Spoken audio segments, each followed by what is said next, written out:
Hello students, today we start exercise 2.5 question number 12 verify. एक तरफ हमें ये वाला पार्ट है, सेकंड साइड हमें ये पार्ट्स गिवन है। हमें बताना है कि जब हम इसको सॉल्व करते हैं तो ये हमारा आंसर आता है या नहीं आता है, वेरीफाई करना है। सबसे पहले मैंने firstly we have solve this part, this and this, पहले इन तीनों को सोल्व किया हुआ है, बाद में इसकी हम मल्टीप्लाई कर लेंगे। x माइनस वाई का square plus Y minus Z का square plus Z minus X का square equal x minus Y का होल स्क्वायर ए की टू प्लस बी की टू माइनस 2ab, ऐसे ही सेम ए की टू प्लस बी की टू माइनस 2ab, ऐसे ही सेम थर्ड पार्ट ए की टू प्लस बी की टू माइनस 2ab।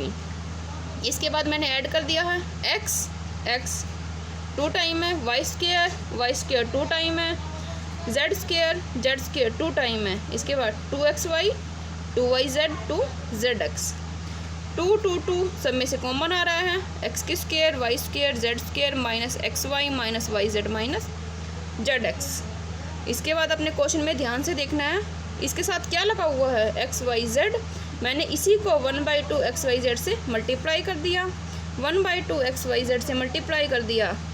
सबसे पहले 1/2 सेम है, xyz मल्टीप्लाई में पीछे वाले डिजिट की क्या वैल्यू थी, ये वाली वैल्यू आई थी, तो 2 ब्रैकेट में अंदर वाले डिजिट सेम है, इस 2 से ये वाला 2 हमारा कैंसिल हो गया। तो xyz की मल्टीप्लाई किससे करनी है, अब इससे xyz मल्टीप्लाई में अंदर वाले ये सारी डिजिट आ गई। या तो हम मल्टीप्लाई करें वरना फिर हम लेफ्ट हैंड साइड को लेकर चलते हैं। अब लेफ्ट हैंड साइड x की क्यूब प्लस वाई की क्यूब प्लस जेड की क्यूब माइनस 3xyz, इसका formula x plus y plus z equal x की स्क्वायर वाई की स्क्वायर जेड की square minus xy minus yz minus zx। इधर वाला part दूसरी वाली साइड के इक्वल आता है तो हमारी आगे वाली साइड इक्वल होती है। इस वाले पार्ट के इक्वल क्या है, xyz एक्स की स्क्वायर वाई की स्क्वायर जेड की square minus xy minus yz minus zx। ऐसे ही इस वाली साइड के इक्वल भी हमारा सेम है। From equation first and second, अगर इधर वाले दोनों इक्वल है तो आगे वाले दोनों डिजिट आपस में इक्वल आ जाएगी, इसके इक्वल में ये वाली डिजिट आ गई। क्वेश्चन नंबर 13, अगर आपको ऐसे करने में दिक्कत आती है इस क्वेश्चन में तो आप इसकी मल्टीप्लाई तब करेंगे तो अपने आप ये वाला आंसर निकल आएगा। अगर किसी को यहाँ से समझ नहीं आया है तो आपने इस xyz की इससे मल्टीप्लाई कर देनी है तो अपने आप ये हमारा ये वाला आंसर आ जाएगा, वरना आप इस मेथड से कर सकते हैं। Question number 13, if x plus y plus z equal, ये हमें गिवन है, ये हमें शो करना है।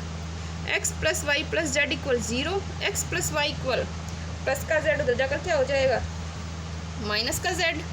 अब ध्यान से देखिए, इधर क्यूब है तो cube both side, x plus y का क्यूब इक्वल माइनस z का क्यूब, x की क्यूब प्लस वाई की क्यूब प्लस 3xy ब्रैकेट में x plus y equal cube करेंगे तो माइनस z की क्यूब, x की क्यूब वाई की cube plus 3xy, x plus y की वैल्यू क्या है हमारे पास, माइनस z, वो मैंने यहाँ पर पुट की हुई है, इक्वल माइनस का z की क्यूब, x की क्यूब प्लस वाई की क्यूब माइनस ये प्लस ये माइनस यहाँ पर आ गया minus 3xyz equal minus z की क्यूब, x की क्यूब वाई की क्यूब जेड की क्यूब, ये वाला z की क्यूब इधर आ गया, माइनस का 3xy उधर चला गया, पॉजिटिव, हैंस प्रूव्ड, यही हमने प्रूव करना था।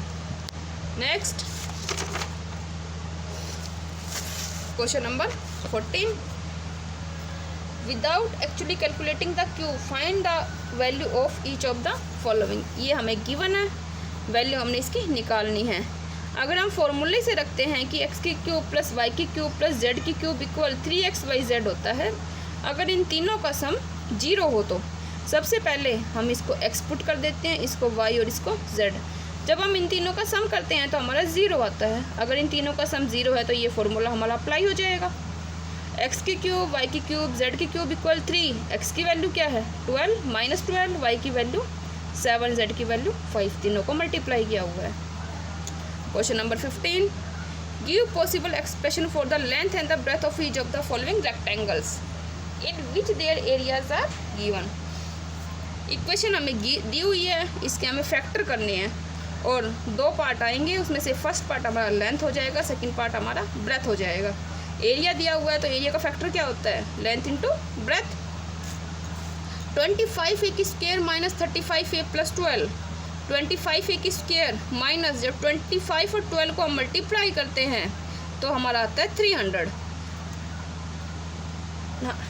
हम क्या करें कि मल्टीप्लाई कर तो 300 आ जाए और प्लस माइनस करें तो 35, 20 and 15, 15 to the 30 and 0 300, 20 and 15 plus का 12, स्टार्टिंग वाले दो में से कॉमन 5a माइनस 4, लास्ट वाली दो में से कॉमन माइनस का 3, 5a माइनस 4, 5a माइनस 4 आगे आ गया, 5a माइनस 3 पीछे आ गया। सो हमारा लेंथ एंड ब्रेथ यही मैंने लिखा हुआ है, length and breadth. Question number इसका सेकंड पार्ट हो रहा है, वो आपने खुद से करना है। 14 का भी सेकंड पार्ट है, बुक में देखना आप। Question number 16, what are the expression for the dimension of cubic whose volumes are given below. 15 part में हमें एरिया था तो कितने फैक्टर हुए थे 2, लेंथ एंड ब्रेथ। इसमें क्या है वॉल्यूम, वो भी क्यूबॉइड, क्यूबॉइड का वॉल्यूम का formula length into breadth into height, तो इसमें कितने फैक्टर्स होंगे 3। फर्स्ट पार्ट में वॉल्यूम 3x की स्क्वायर माइनस 12x, अगर फैक्टर नहीं हो रहे हैं तो हम कॉमन लेंगे, 3x कॉमन आ गया, x minus 4, first factor 3, second factor x, third factor x minus 4। Area of cuboid length into breadth into height, 3x की square minus 12x, 3 multiply x minus 4। So length is 3, breadth is x and height is x minus 4। इसका second part हो रहा है। Second part में सबसे पहले आपने common लेना है, उसके बाद आपने फैक्टर करना है। और now today's homework, solve remaining parts and all questions right in fair notebook. Thank you students.